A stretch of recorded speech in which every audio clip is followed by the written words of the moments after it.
So here we are at the end of the first half of our Unit 7. We've talked about some basic geology.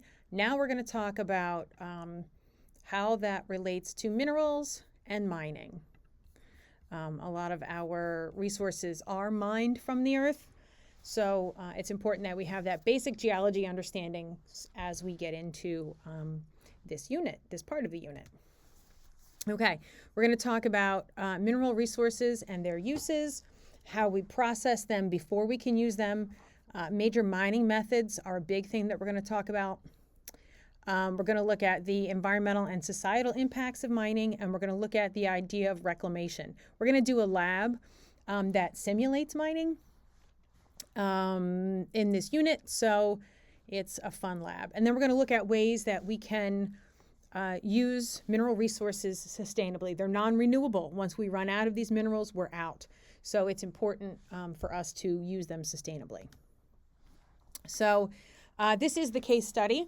There is a country in Africa called the Democratic Republic of the Congo. It's been involved in a really fierce conflict since 1998 because of this mineral called tantalum. So since 1998, local farms have been burned, civilians have been raped, tortured, and killed, and others are forced to work in these tantalum mines. It's akin to slavery. Why is tantalum such a big thing? Tantalum's a mineral that's super important for building capacitors on circuit boards of a lot of electronics, like computers, like iPads, like cell phones, okay? So it's a vital mineral for that. The fighting has caused people to leave their developed areas into national parks, which then creates several ecological problems. So if people are moving into the rainforests, they're going to clear the rainforests for fuel wood. They need food supplies, so they're killing rare and endangered animals like the okapi for food. Because they are clearing rainforests, it increases the rates of erosion around the streams. And as they're mining for tantalum, there are toxic metals and other chemicals that wind up running off into the local bodies of water. From a human rights standpoint, tantalum miners really don't get a lot for their work relative to the amount of material that they produce. And what they do get tends to be stolen by soldiers and rebels who are out to sell tantalum to the highest bidder. There's a grassroots movement that encouraged an embargo on buying minerals from conflict-ridden areas of the Democratic Republic of the Congo. A lot of pressure has been put on, like electronics manufacturing companies like Sony and Motorola to not buy minerals from these areas. There was a peace treaty in 2002. They have, and then some intervention by Congolese troops and the UN to reduce the conflict in that region, to make it much more peaceful as a result of these interventions. And then in the next breath, there are other black markets for minerals that have emerged because you have a lot of minerals that come from the jungles like Brazil, Colombia, and Venezuela that are highly useful. So let's look at mineral resources. We use minerals in almost everything, right? So there's minerals in steel, in the aluminum cans, in your belt buckles, in your coins, in glasses, in the walls of your home, in your cell phones, in your electronics, in your jewelry, in the solder, in your chair that you're currently sitting in your light bulbs, all of that stuff. So we need minerals for many uses on Earth, and all of it comes from within the Earth. What influences the distribution of rocks and minerals are gradual processes, so processes that happen slowly, versus catastrophic processes like a meteorite impact or a flood.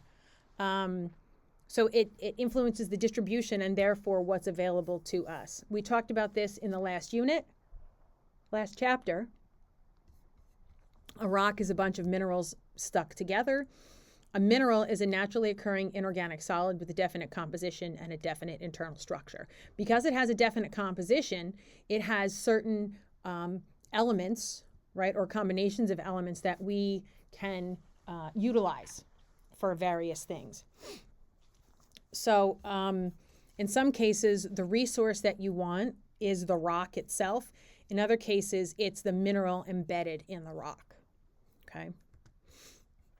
So how do we get these minerals? We mine them. It's the systematic removal of rock or other material for the purpose of extracting something that is of economic interest. You can also mine for fossil fuels and water. It's not necessarily just rocks and earth materials. It can be fossil fuels and water as well, natural gas, etc. So we use minerals a lot. Okay, a child born in 2015 will use more than 1.4 million kilograms of minerals and fuel during their lifetimes. Most of that is fossil fuels and construction materials. Okay, so that's just a statistic for you. So chemistry review. Metal is a type of chemical element or a mass of such an element that is lustrous, opaque, malleable, and can conduct heat and electricity. All right. So most metals are not found in a pure state, rather in an ore, right? So bauxite is the ore from which we get aluminum. Bauxite is the mineral. Coltan, okay, is the ore that we use to get tantalum from. When you get an ore like this coltan or the ore of bauxite, you have to pulverize it. So you have to break it up, crush it up, and then you need to wash it before you can get those minerals out, okay? When you, one of the big processes that we use to remove those minerals from that ore is smelting. They heat the ore beyond its melting point and then put other chemicals in it to have a metal come out, the metal that they're looking for. It can also involve a metal and another nonmetal, or a metal and another metal, forming something called an alloy. Brass is an example of an alloy. The metal processing processes have a lot of environmental impacts. They're very water intensive. It takes a lot of water to go and extract that ore. And it produces a lot of energy. To get a smelter this hot takes a lot of energy, and typically that's burning fossil fuels. Okay? When you do the process of smelting or any other reactions related to ore extraction, you wind up doing lots of chemical reactions, and heating processes involved in smelting are going to emit air pollution, right? So you're going to put the SOx and the NOx and other nasty things up into the atmosphere. You can have soil and water that can be polluted from something called tailings. You need to know what tailings are. It's the leftover stuff, right, after or the metal has been extracted or mining has taken place. If you watch any of like the gold rush mining shows, they have to find out where to put their tailings. It's the leftover stuff. It's the waste from mining and smelting. So tailings are often stored in big ponds called surface impoundments or tailing ponds. If they're water-based, they're going to put it in a pond or it's a pile. If the wall of the impoundment, right, because this is like a lake, if it's compromised, right, so if there's a failure in the wall of the lake, that spill, this is all toxic stuff in here, can get into local groundwater, and it can destroy drinking water. It can destroy aquatic ecosystems, right? So that's a large-scale failure, but you can also have small-scale leaching, okay? Because once you build this pond, it's difficult to make sure to monitor that lining, because you're going to put some kind of clay or plastic at the bottom to prevent it from leaking through. It's difficult to make sure that that liner stays where it is, because you're not going to go like down into this toxic tailings pond. We also mine non-metallic minerals. Okay, so sand and gravel are some of our most commonly mined resources. They're non-metallic, but they're really useful in concrete. So if you drive on 78 towards 33 on the westbound, you'll see on the right-hand side a big like concrete factory, and they frequently they're placed where you have a lot of the gravel and the sand available. We also mine gemstones, we mine limestone, we mine salt, and we mine something called potash, which is potassium, right? And we'll talk about that when we do a soil lab. Those are examples of other non-metallic minerals. Some of those minerals, such as that cobalt that comes from, and really anything that comes from the Democratic Republic of the Congo, are considered conflict minerals because they come from areas where there's a lot of civil unrest.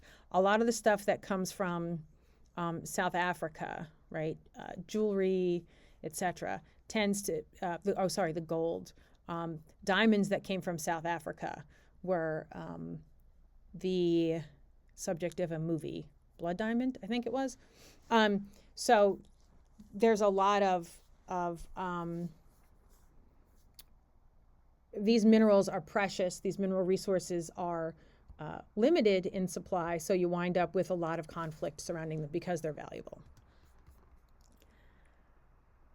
So when you mine for any particular mineral, your target, your mineral of interest is a small portion of all of the rock in a given area. So in order to get at the mineral you're looking at, whether it's metallic or non-metallic, you got to get rid of a lot of extra stuff, right? So mining in general, out of all of these types that we're about to look at, it disturbs really large areas of land and exerts pretty severe impacts on the surrounding environment. So it causes a lot of habitat destruction and habitat fragmentation, which is ultimately going to lead to a loss in biodiversity. So let's look at these ways that we can extract the resource, and what method you choose depends on the nature of the deposit. You can be a geologist if you're into it and work for these mining companies to help them find ores. So strip mining pulls off surface layers of soil and rock. So when you strip mine, you literally strip the land away, okay? It typically happens when the resources are shallow, so they're near the surface, they're not super deep, and they're horizontal, right? So they'll cut off these strips, they'll get at whatever material, mineral they're looking at, and afterwards, whatever they've taken out with something called the overburden. So this stuff, this tannish stuff is the overburden, right? So they'll strip it all off, get out the mineral, in this case it's the coal, and then they will put the overburden back, and then they'll move on to another strip. Strip mining exposes these sulfide minerals, okay, which are going to react with oxygen and water to produce sulfuric acid. That's going to enter waterways and create a kind of point source pollution we call acid mine drainage. We talked about it in chapter 15. But it tends to be orangey like this, and the pH of this is going to be low, which means the water is going to be pretty acidic. Nothing is really going to wind up living there. Another form of mining is subsurface mining. As the title, as the name suggests, it is burrowing, it's digging below the surface. And this is what you tend to think of when you think of mines, right? The coal mines in West Virginia and Pennsylvania, and even into New York. So in subsurface mines, they dig these main shafts deep into the ground vertically, and then they, based on their surveying to figure out where these minerals are, they will dig horizontally to make these tunnels. They'll either dig, with pickaxes and stuff, or they'll blast with dynamite. So if you are a subsurface miner, this is super, super dangerous because you're at risk from dynamite blasts, right? So you can lose your hearing. You can die in a collapse, right? Natural gas explosions, because in a lot of these cases, when you're mining for coal, there are pockets of natural gas in there as part of decomposition. Like I said, collapsing mine shafts and inhalation of coal dust and toxic fumes. So miners in the 1800s wound up with something called black lung disease from inhaling so much coal dust. Old mines can also create sinkholes at the surface, right? So when you take away too much of, it's like the sinkholes we talked about in chapter 15. So if you take too much of the rock out from the bottom, right, it's going to collapse. So you're going to wind up with this big open pit. This is an actual place. It's Centralia in Pennsylvania. It was a coal mine. They abandoned it. There was a sinkhole that formed. They abandoned the mine, and they started to use the sinkhole to bury their trash, to use as a landfill. But then it got, too big, so they wanted to do something with the trash. So they started burning the trash in the sinkhole. Well, the sinkhole was part of the old coal mine. So the coal seams underground caught fire. This was the 40s or the 50s, and it's still burning today. You can go out there and you can see it. The population of Centralia is like 2 people now. So another kind of mining is open pit mining. When I tell you open pit mining digs a gigantic hole, I'm telling you it's gigantic. It's miles across and miles deep. It is huge, huge. So they dig a giant hole that pulls out the ore that you want plus waste rock or those tailings. They tend to use open pit mining rather than underground mining, subsurface mining, or strip mining when your resource, whatever your target is spread out through a big rock formation. It's not concentrated. Open pit mines are terraced like this. They've got steps. So workers can move around and machinery can move around. And then they can continue to be expanded. So you can dig out and down, keeping everything terraced. There's a huge open pit mine. Okay. This thing is on the order of miles across. They're massive. They're really, really big because of how much excess rock there is to get that small amount of ore. They're just huge.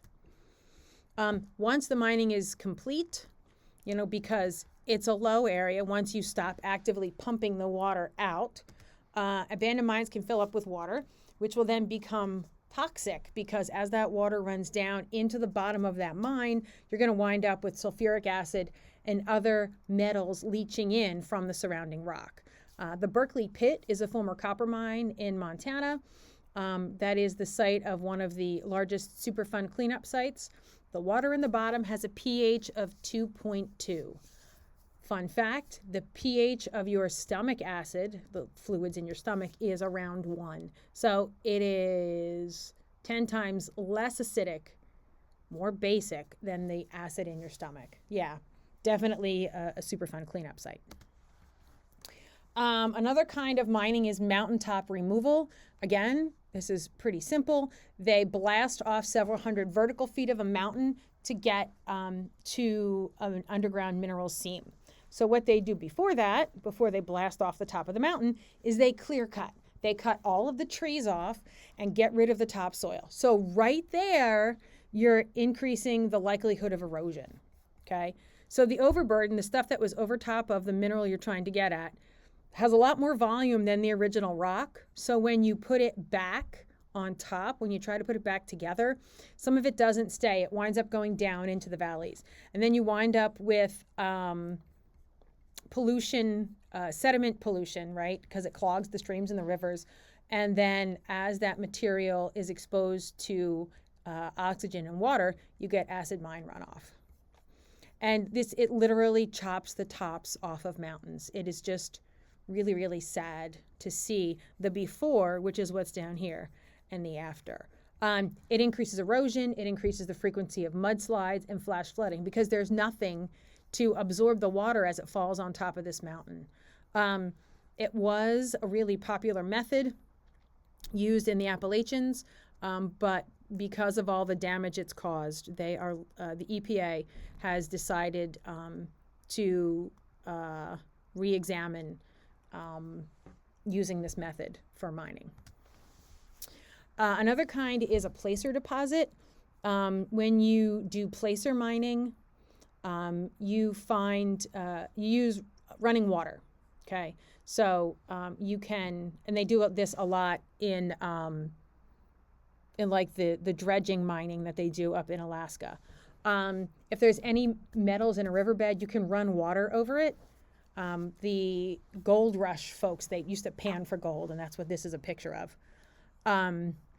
So they'd pan for the gold because it was more dense. It would sink to the bottom. You run water over it. That runs the lighter minerals and lighter stuff off, and then the more dense minerals are left behind. And in some cases, they use in the Congo, they use that placer mining technique to isolate that higher density tantalum from the rest of the rock.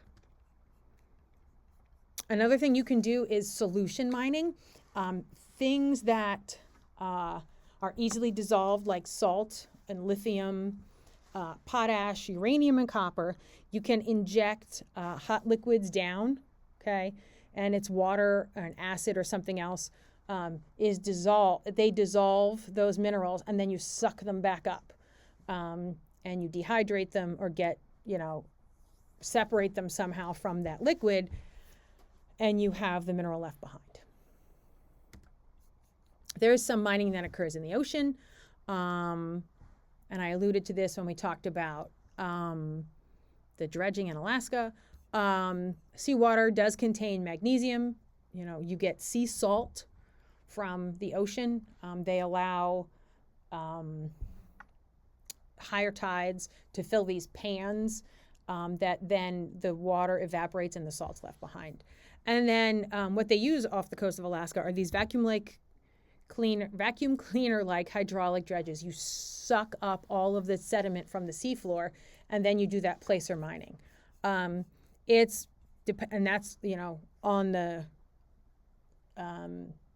shelf, the continental shelf. It's really close to the shore. You have stuff like that in the deeper parts of the ocean. The logistics of getting down to the deeper parts of the ocean to vacuum all that stuff up, as valuable as those minerals would be at the surface, it's too expensive. You don't get enough money out of it. So after an area is tapped out, okay, after an area has been exhausted of all of the main resources main mineral resources that it has, the area has to be reclaimed. So the whole point of reclamation is to restore a site to a condition similar to its condition before mining, basically to try and put it back together. Okay, so what does that involve? You remove anything that you built to facilitate mining, buildings, structures, roads, any of that. Okay, you put the overburden back in as much of a way as you can, and you need to fill in mine shafts. Okay, whether you do that with overburden or what, you have to fill them back in. And then that takes care of all of the fixing that you did, the messing you did at the surface, but then you have to put vegetation back. There's a law, you need to know this law, the 1977 Surface Mining Control and Reclamation Act says that if you are a U.S. company that's going to do mining, you have to figure out and budget for the cost of reclamation before you're going to get a permit to go and mine. Okay. So you have to be prepared to reclaim before you even put a shovel in the ground or a backhoe bucket in the ground. One area of research now is to find plants that can be tolerant of conditions in those reclaimed sites, because it's not the natural ecosystem, right? The pHs have changed, the soil composition has changed, the soil structure has changed. So they're trying to find plants that will do better in that kind of environment, as well as plants that can treat the acid mine runoff, basically buffer and change the pH to make it less acidic and less, therefore, hazardous to native ecosystems. So there's a law that is from 1872 that still guides mining policy in the United States. Okay, this was a law that was passed in 1872 to regulate the California gold rush. It says that any U.S. citizen or any company with permission to do business in the United States can stake a claim on public land that's open to mining. So if you wanted to go, if mining, it's an extractive activity, if it was allowed in a national park and you wanted to go mine, you could go mine. Go for it. It was helped to regulate the gold rush, but current critics say that it gives public resources to private interests for next to nothing. And people have tried to change the law, but it hasn't made it through Congress. So our mining policy is guided by a law from 1872. Fun fact.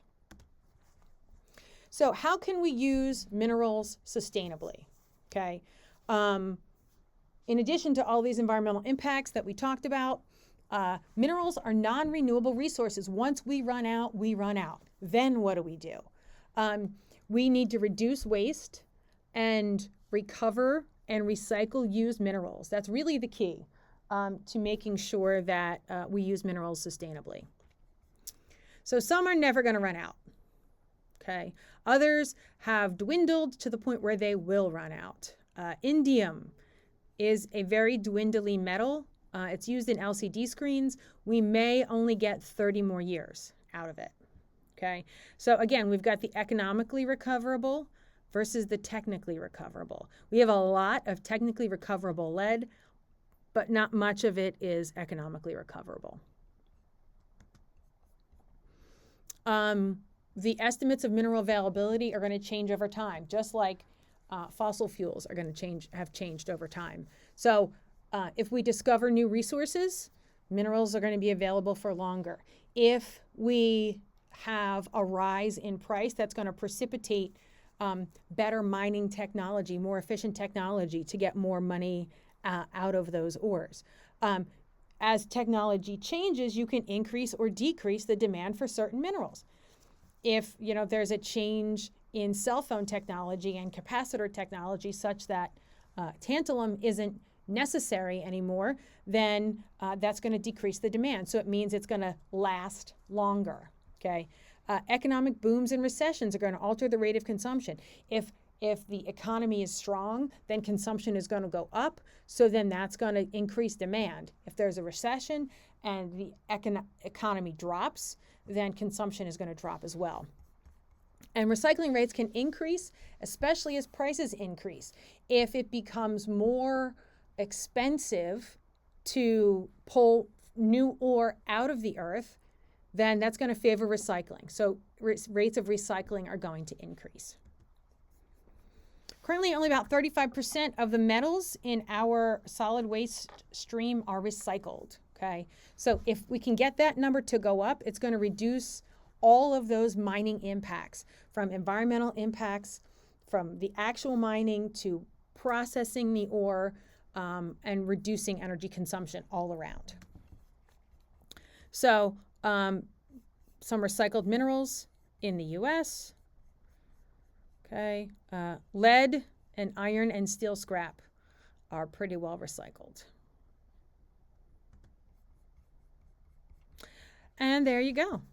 So that is the end of our discussion of minerals and earth science as a whole.